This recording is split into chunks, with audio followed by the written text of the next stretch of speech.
So if you print dollars to buy Bitcoin now, you probably help with the trade, the reshoring that they're trying to do, and you accumulate Bitcoin.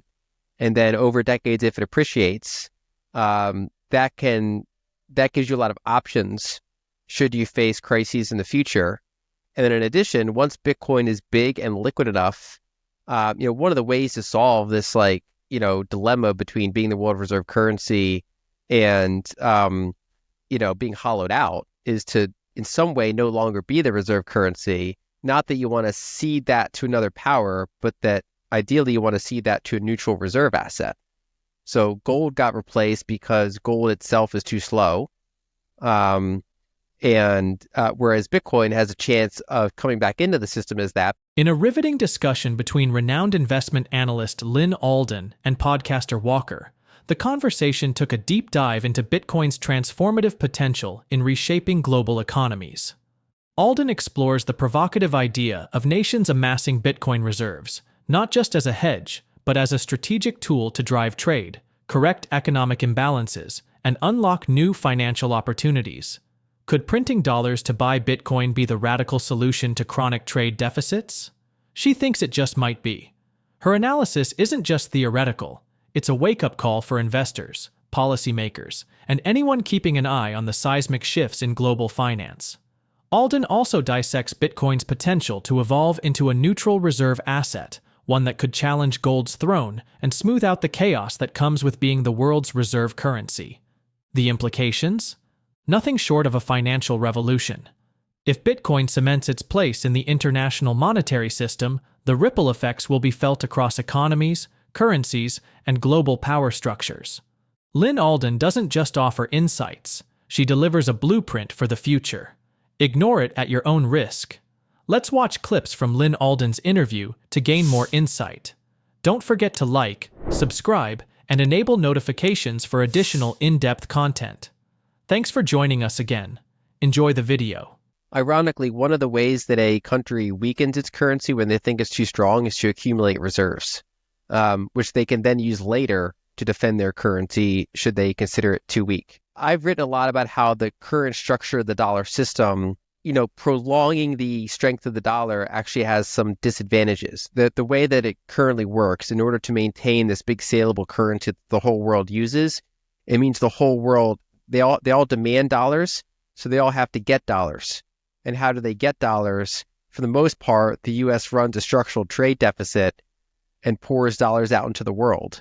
A lot of that is self-correcting in the sense that because the whole world needs dollars, there's a lot of demand for dollars above and beyond normal things that currencies trade on, which is like interest rate differentials, trade balances, things like that. So in addition to all those forces, the dollar has this extra layer of demand that other currencies don't have, and which sounds great, except for the fact that the cost of that is that basically the dollar is perpetually overvalued based on a lot of these things. And so our import power is really strong. Our export power for lower margin goods is fairly weak. And when you run that playbook for decades, and a lot of it is like a self-reinforcing playbook, then the downsides of that start to become politically front and center. So the reshoring and the hollowing out of the industrial base, whether you look at, if you're the DoD and you're looking at it from a national security angle, that's an issue. Or if you just live in the Rust Belt, and which is really shifted in politics lately, and it is responsible for some of the political changes we're seeing, the rise in populism, it's because of that hollowing out. So on one hand, having the dollar positioned how it is lets the government run bigger deficits than they otherwise would. Like right now, Brazil's having an issue because of their fiscal situation, even though their deficit as a share of GDP is roughly what the U.S. is.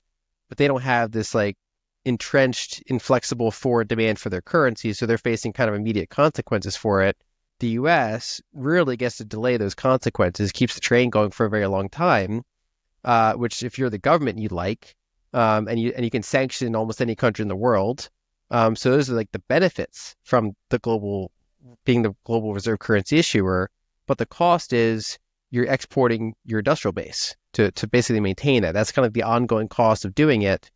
And during the Cold War, probably the trade-off was worth it. But now in the current time, as the imbalances have accumulated, the other things are front and center. So the average American says, I don't care if America can sanction country XYZ.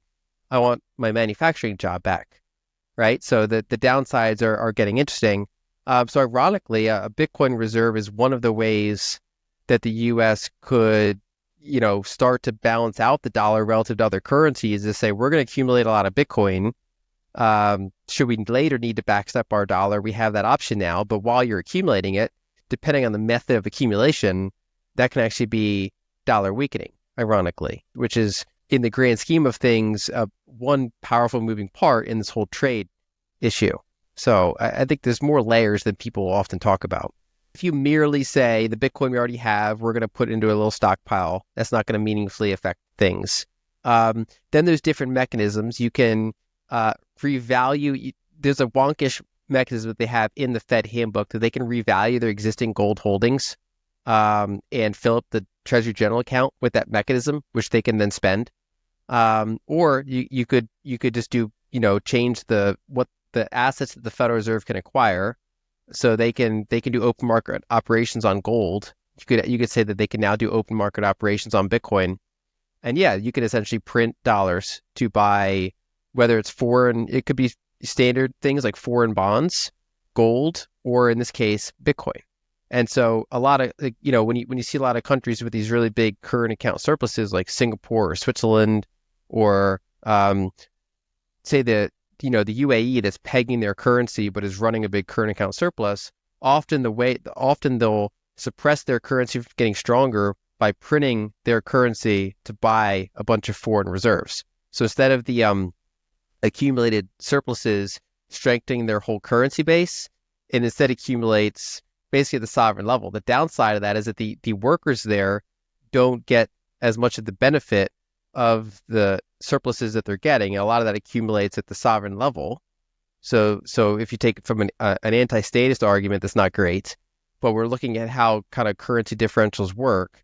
That is a mechanism that they can turn to, and other countries often turn to. The U.S. doesn't. So if you print dollars to buy Bitcoin now, you probably help with the trade, the reshoring that they're trying to do, and you accumulate Bitcoin. And then over decades, if it appreciates, that gives you a lot of options should you face crises in the future.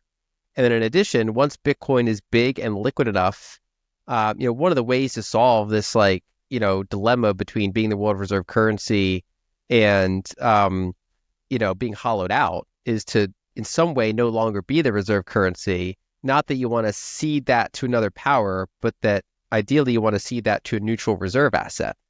So gold got replaced because gold itself is too slow. Whereas Bitcoin has a chance of coming back into the system as that, because you basically have a settlement network and a reserve asset combined. But at a $2 trillion market cap, it can't serve that role yet. So if you accumulate it now, and then decades later, it's much bigger, and more countries naturally decide, hey, there's this settlement network / reserve asset that we can hold, and that starts to kind of work itself into the system, then the U.S. is well positioned with a really big chunk of that. Lyn Alden observed that countries frequently weaken their currencies by building up reserves, which can be used to protect the currency if it becomes too weak. She noted that the present dollar system, which maintains the dollar's strength, has some drawbacks, including the necessity for the United States to run a structural trade deficit and inject dollars into the world. Alden noted that this sets off a self-reinforcing loop in which the entire globe seeks dollars, resulting in the currency's everlasting overvaluation. According to Lyn Alden, this has negative effects, such as increased import power but decreased export power for lower-margin commodities. Alden also addressed the concept of a Bitcoin reserve, suggesting that it could be used to support the dollar during times of crisis. She argued that stockpiling Bitcoin might weaken the dollar, making U.S. exports more competitive and helping to restore manufacturing jobs, and that the United States should adopt a similar system to amass Bitcoin, giving the government options in the event of a future crisis. Let's watch more clips from the interview. People often ask me, should the U.S. do it? It depends who you're at. On one standpoint, I want sovereigns to accumulate it last and have people accumulate it first. But I would rephrase that to say, whoever I'm advising, the answer is yes, you should accumulate Bitcoin. If you're trying to maximize the thing that you're advising, whether it's a family, whether it's a company, whether it's a sovereign, the answer is yes. Try to accumulate Bitcoin and hold it for decades, because that will affect your balance sheet and your future value. Literally, whether you're a company, family, or in this case, a whole country for which the balance sheet does matter. Like, part of what makes, say, Singapore attractive to invest in is that they have a ton of reserves that they could use to defend their currency should they need to. And there's lots of other countries like that. So that's certainly a variable that matters in terms of, currency long term. One of the biggest successes I've had with investing, and I've had a bunch of, downsides and wrong things too, but one of the biggest things I've gotten right is the fiscal side. So in addition to getting Bitcoin on my radar, the other big thing was basically getting the fiscal situation right, because that's what allowed me to expect inflation to come. And then, after some turbulence in 2022, it was what I started expecting to see. Okay, we're actually inflecting upward again in terms of economic growth and basically asset prices. I often like to say that I'm so bearish, I'm bullish, which is basically you're through the event horizon. It's kind of what fiscal dominance is. Like, you're through the event horizon, and so some of the things start working in a different way. And the example that I often give is, so back in the the 70s, when they had structurally high inflation, the majority of that was from bank lending. So the rate of bank loan creation was pretty significant. Now, there was a deficit overlaid on top of that, but that was a smaller factor. And then, of course, there were factors like oil shortages that would actually translate that into, instead of just going to asset prices, it would actually go to consumer price increases. So I would make a couple other observations that in any given big company, there are Bitcoiners. Like at the vice president level, there's a lot of people like that in companies, and it kind of doesn't matter until they're majority, right? So like if you have like 9 board of directors and like 4 of them like Bitcoin, it doesn't really matter until you hit 5, unless the CEO or the one with disproportional voting rights is the one that gets it. So if it's Fidelity or MicroStrategy, you can be super early because it's top down, whereas bottom up inherently takes a long time, but then it's like gradually and then suddenly. And I still think it's going to be a minority of companies this cycle that do it out of the, of course, the thousands that exist. But they are popping up more frequently now. I think the accounting changes were a big deal. I think another thing is just seeing another cycle. So a point that I made before is that when someone sees like 3 cycles, not that there's been 3 cycles, but that they've seen 3 cycles, that actually matters. And for a lot of people, the first cycle they saw was 2017. And then, because most people have not actually looked at the logarithmic chart of Bitcoin, or they discount some of the earlier small cycles as irrelevant. But the 2017 cycle, the 2020/2021 cycle, and now the current cycle is kind of 3 cycles of higher highs and higher lows that are all in public, really, if you discount those earlier cycles.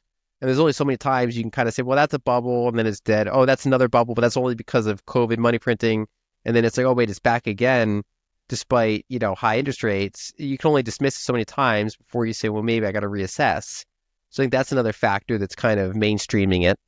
And then I did a piece, I called it a new look at, what did I call it? A new look at corporate treasury strategy.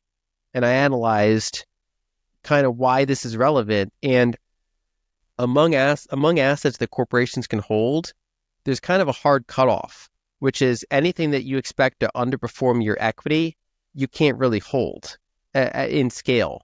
Like, obviously you hold cash, even though it's going to underperform your equity because you need some cash. But you can't just like unlimited stockpile gold, because gold historically underperforms U.S. equities, ironically, roughly by the dilution rate that it is estimated to have.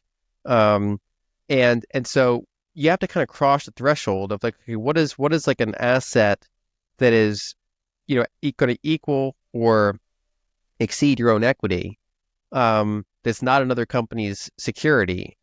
And Bitcoin is kind of the only thing at scale that has a shot at that. So it's not an accident that's the asset of choice that these companies are turning to. It's the only thing big, liquid enough, not a security, and then actually has attributes that make it a good treasury asset, at least for part of your holdings. Obviously, the volatility precludes it being too big.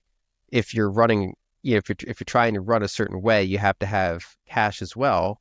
But yeah, it's powerful. I think that's all super bullish. And the only thing that I'm not very bullish on is the U.S. government stance on privacy.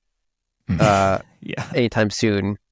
And I would like to see taxes removed on smaller amounts of Bitcoin transactions to improve kind of the flow of, Nostr and Lightning and in general, that whole space. So I wouldn't hold my breath on that, but I think all the big capital stuff is probably going to be pretty favorable.